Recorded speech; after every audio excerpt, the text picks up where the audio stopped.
Okay, I know many have fallen in love with the characters.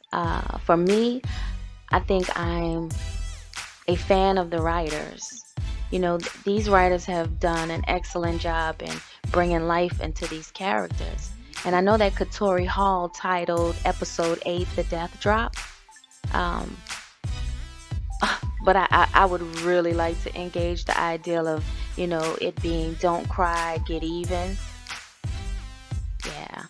Some may think it implies revenge. But let's engage the thought of words and actions going hand in hand. Um, Another way of putting it, like leveling up.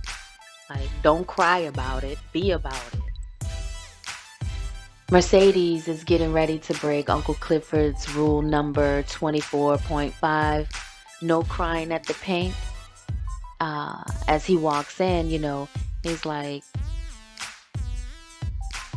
it's all in your head. Mercedes just shines the mirror right back at Uncle Clifford, and tells him, well, it's not in your head, it's in your hands, referring to the pink. Do you think their thoughts are clouding their vision? Is it guilt, fear, or loyalty? The triangulation between Chuckalissa, the pink, and the promised land, which is the casino, who's really going to benefit from the casino? What is it promising? Does the pink have to die for Chuckalissa to live? There's some questions I was asking, but there's also a lot of one-on-one moments with dual implications, like Mercedes' trauma being in her head and Uncle Clifford's problems being in his hands. Mercedes is carrying a load of guilt in which she is always tormented and in pain at the pink. But she's familiar with it. And as familiar as Uncle Cliff is with the pink, fear is blocking him from playing his cards. Fly or fall, remember? Don't cry, get even.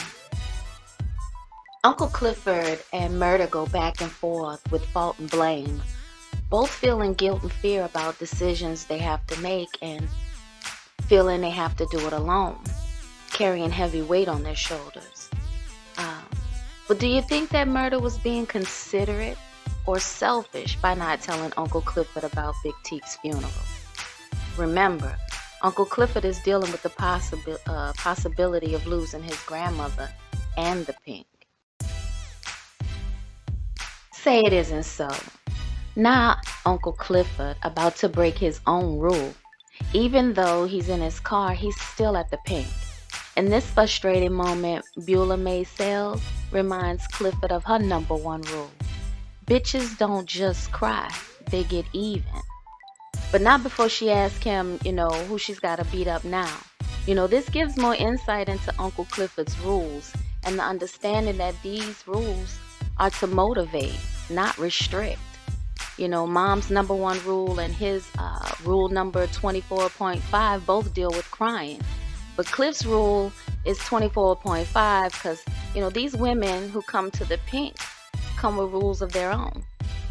I believe the single digit rules are Beulah May's. Quick flashback to season 1, episode 8. Miss Mississippi was just crying in the pink. And now in season 2, episode 8, you see her return to the pink with plans to get even, meaning safety for her children. How many triangulation roles do you think Miss Mississippi plays? Which one the most? So much more to come.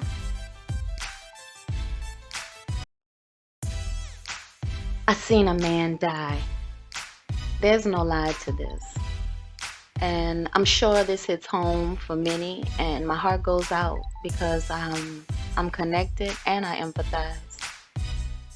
Big Teek is not the only one who was buried.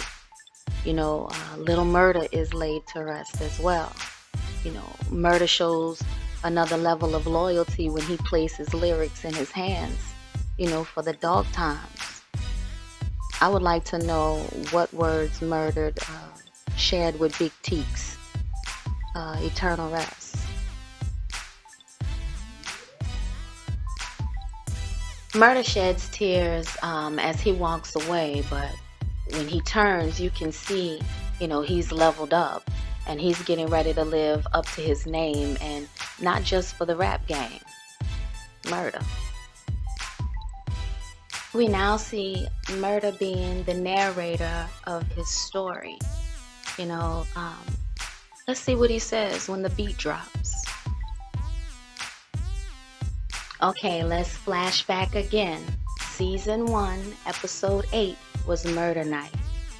Season 2, Episode 8, Murda kills Little Murda and Pico, mentally and physical death.